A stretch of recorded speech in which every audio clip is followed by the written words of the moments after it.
Altogether, O King of all nations and keystone of the Church, come and save man, whom you formed from the dust.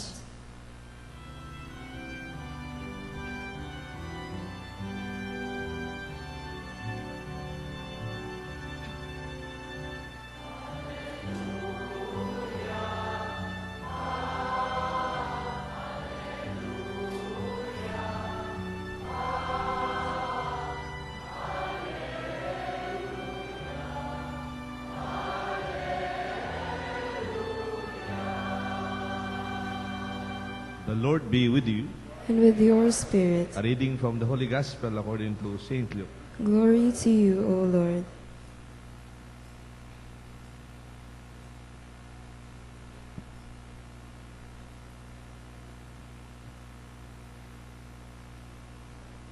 When the time arrived for Elizabeth to have her child, she gave birth to a son. Her neighbors and relatives heard that the Lord had shown great mercy toward her, and they rejoiced with her. When they came in the 8th day to circumcise the child, they were going to call him Zechariah after his father. But his mother said in reply, "No, he will be called John."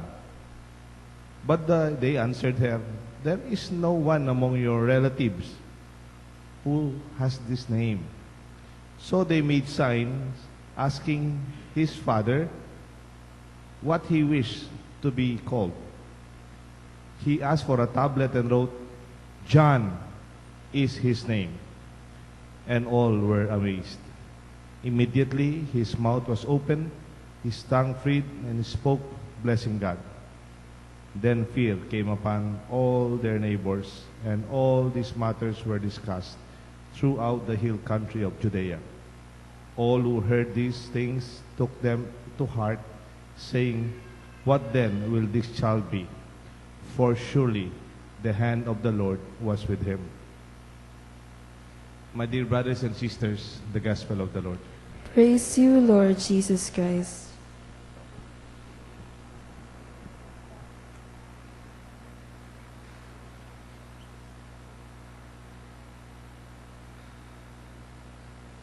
In the name of the Father, the Son, the Holy Spirit. Can you repeat this title of the homily? It's not about me. Can you say that? It's not about me. It's not about me. If you want, you can make this as your expression. It's not about me. When you have problems and sometimes there are concerns, we are very, very too self-conscious. When we solve problems, don't be too conscious about what people will say, what people will see, or how they will react about you. It's understandable that when we were a child or when we grow, self is the center of the world. Pag baby pa tayo, pag baby, ang ating sentro ng buhay, me, my, mine. Yun ba? Akin, akin, akin, akin. Di ba yung baby? Those are baby.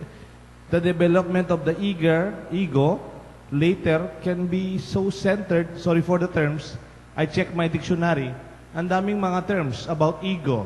Egoistic, egoist, egoism, egocentric, egocentricity, and so on. It's about the centrality of self.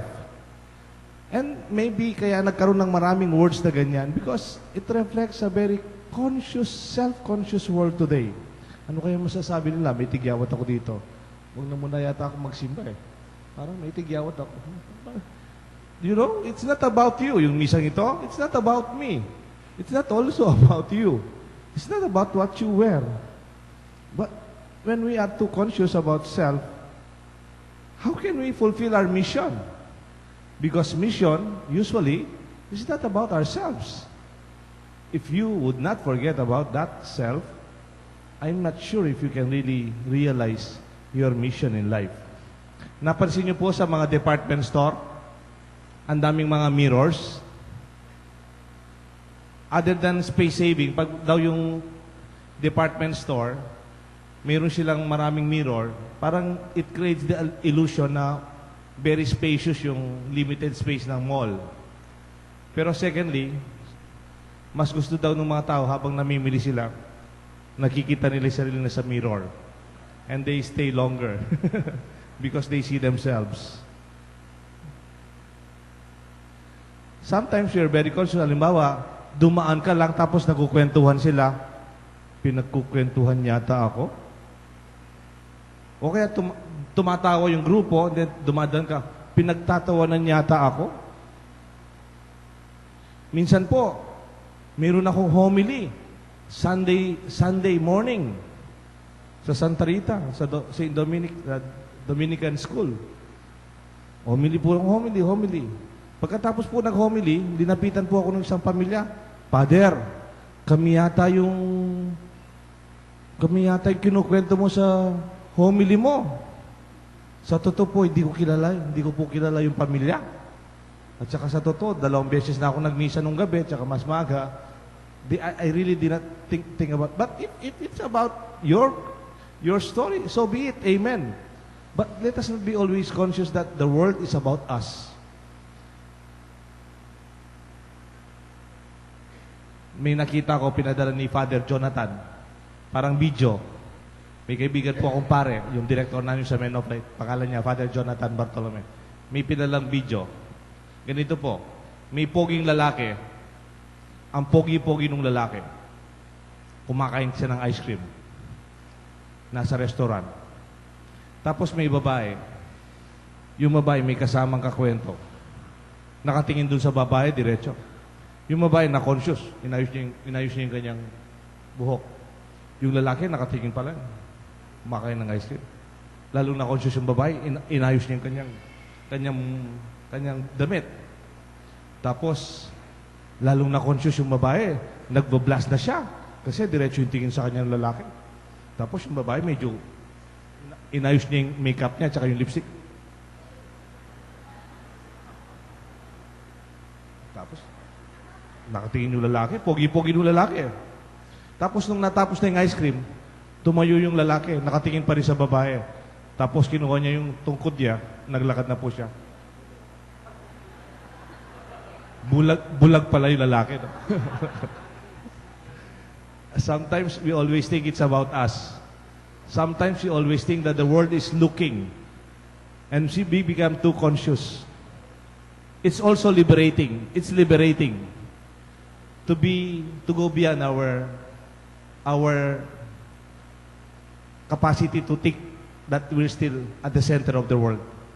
It's a sign of maturity. It's a sign of liberation for us to do what we have to do if we go beyond our self-consciousness. Ako po, mahilig po akong bumili ng kakanin sa daan. Alam niyo po yung kakanin? Hindi naman po yung fishball. Alam niyo po yung saging na nakabalot. Turon yun. Masarap po yun. Yung mga kakanin na lutong bahay. Siyempre, we have to support these local endeavors. Na bumibili po ako. Yung babae, hawak-hawak niya sa taas, malaking bilao, puno ng kakanin. Yung saging, nandun. Yung saging na may wrapping, mayroon pang masarap na langka. Tapos may dala-daw pa siyang ibang kakanin sa... Hindi ko po alam. Hindi naman po siya naka-makeup. Hindi naman po siya conscious kung anong kulay ng damit niya. O yung sapatos niya kung nakaterno. Hindi ko man po alam. Pero ang alam niya, kailangan niya magtinda. Dahil may nag-ihintay na anak sa kanya. Yung suki ko niya noon, bumibili ako sa kanya, I never felt anything so, that she's so conscious about herself. Baka nung sabihin ng ibang tao sa akin, ay Karine, magtinda ako eh. Why? Bakit hindi niya siya conscious sa sarili niya? She has a very clear mission for her children. When a person is too conscious about self, sometimes you begin to question if there are a concept of mission in life.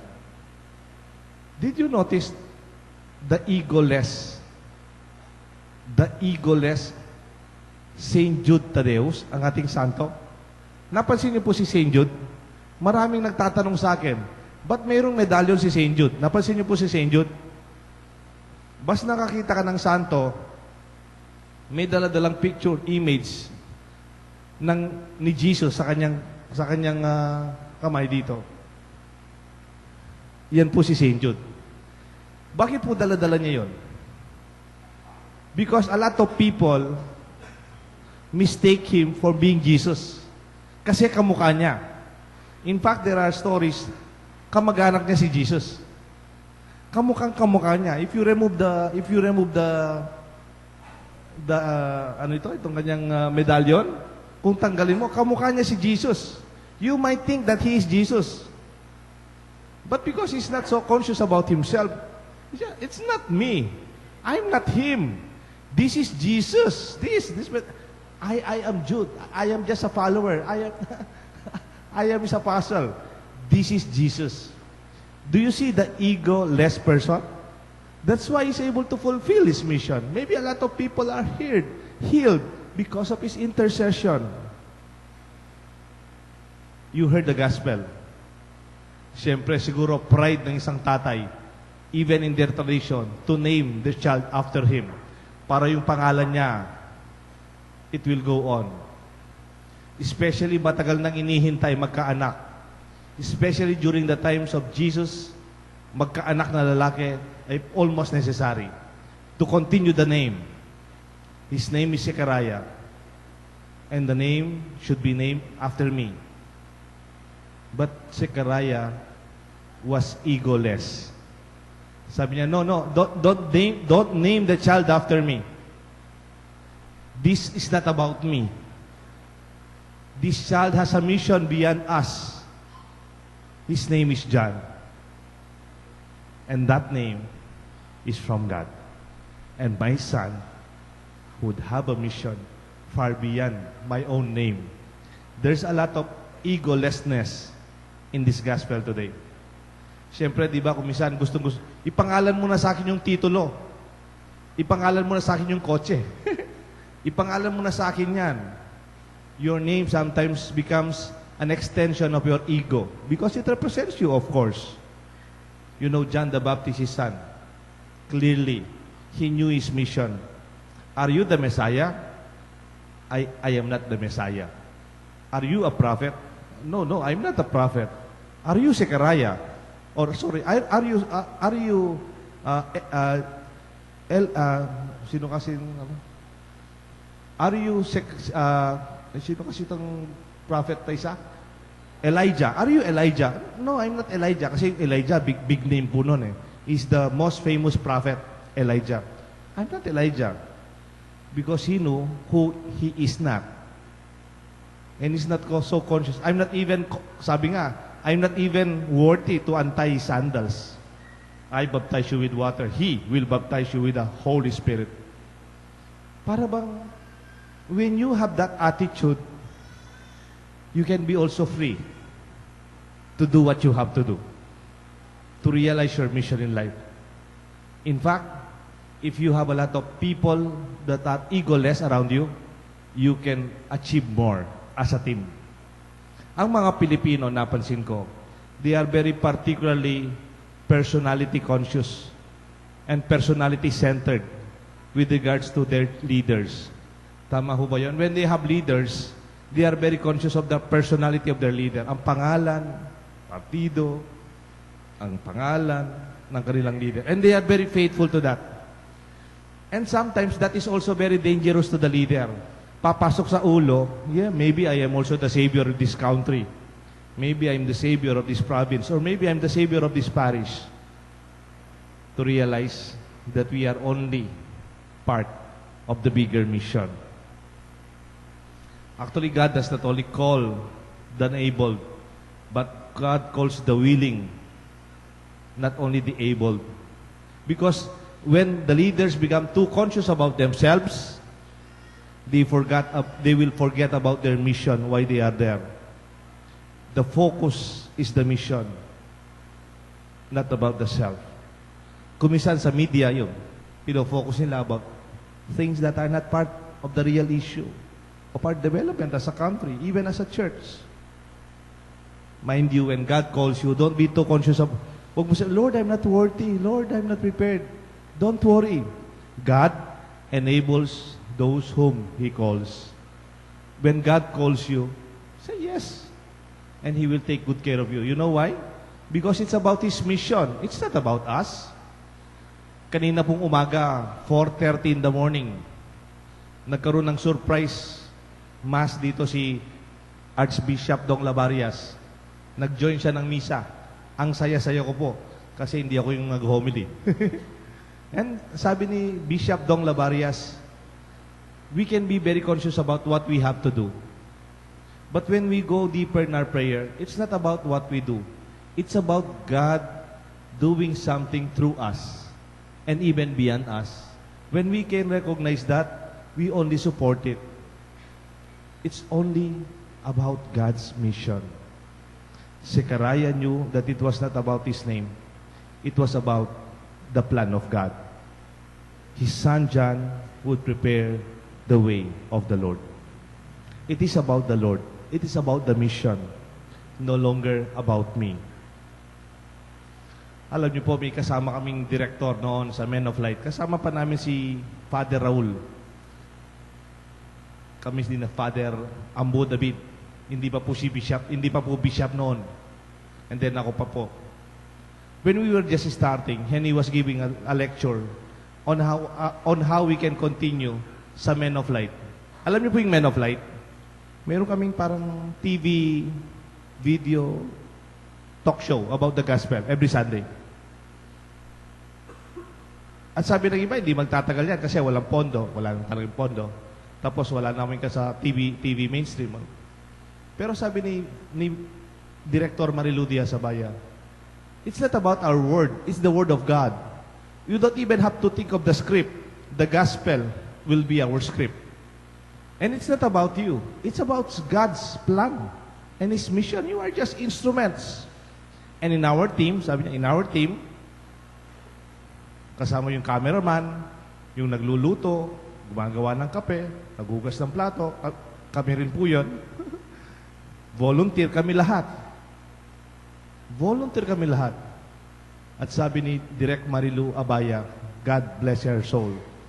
Sabi niya, let us follow the philosophy of egolessness. Can you repeat that? Egolessness. If there is egolessness in our teamwork, we could easily achieve our purpose. In a community where there are egoless leaders, in an office where there are egoless co-workers, in a family where there are egoless children, among friends, when there are egoless friends, I tell you, there's so much fulfillment more than self.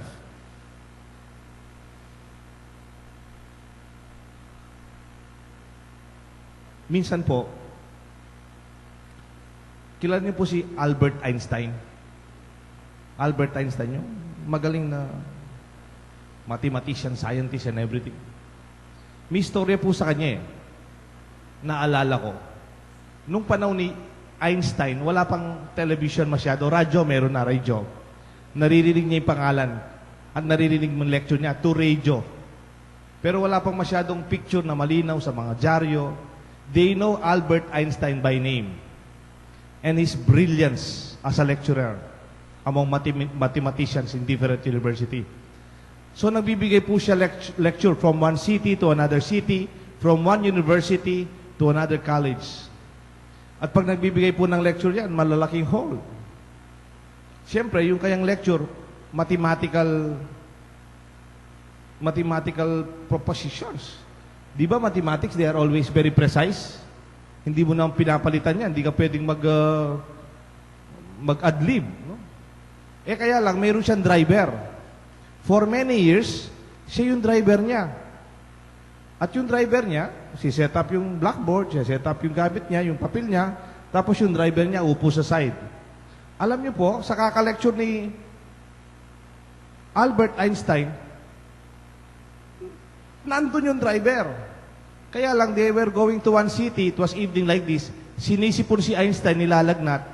Sabi niya, I think I have to postpone my lecture tonight in this university because I am sick. I'm not feeling well. Sabi ng driver niya, why don't we push through? Anyway, I already memorized your lecture, sabi ng driver. Are you sure? Sabi niya, yes. Can you tell me what I say? Yung driver niya po, talagang linecture niya, yung lecture ni Albert Einstein from the beginning until the end, pati yung pause, pati yung tono, kuhang-kuha, parang tape recorder. Sabi ni Einstein, you captured precisely what I want to say. Okay, this is what we will do. Anyway, people do not know me. Personally, yung itsura niya. But they know my name. You give the lecture, and I will just sleep on the side because I really do not feel well. So, binigay po ng lecture, yung dumating yung mga professor.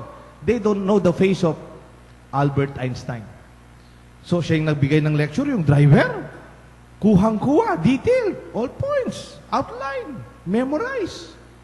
Pati yung mga gimmick ni Albert Einstein, kuha-kuha niya. Eh di palakpakan, tapos na yung lecture. Nandun lang si Albert Einstein, nasa side. Nagpapahinga, may lagnat. Tapos may tumayo yung professor. Professor Einstein, I have a question to clarify your point. Pinagpawisan yung driver. Wala sa script yun. Nagtanong yung professor, may MC. Of course, sabi nung MC, it's part of open forum. Open forum, lecture, question and answer. Nakakalimutan yun, hindi alam ng driver. Hindi naman pwede sabing, I do not know, I'm the driver. Hindi na sinabi. Sabi niya, tapos nagtanong nung professor na magaling, nagkinumpos yung sarili nung yung driver, hindi po siya nagpahalatang hindi niya alam. You know, professor, I know your very distinguished name. Sabi pa niya, but your question is very easy actually. In fact, I will prove your question is so easy, I will ask my driver to answer it for me. Can you answer the question of this professor? Sumagot yung driver. And then, nabilib sila. Umupo yung professor. Is there any other question? Nanahimik sila. Tatakot kasi driver na sasagot. You know, that story reminds us when we have difficult questions, sometimes answers would not come from us. Our real driver, our real source, our real mission. We only participate and we only help. Isn't that liberating? Isn't that a part of our sense of maturity when we can go beyond ourselves? Teach your children not to be too conscious so that they can be free to realize their mission in life. The way John, the way Zechariah, the way St. Jude realized their missions in life. And the rest of those heroes and saints who have done their part. May God bless us all, the Father, the Son, and the Holy Spirit.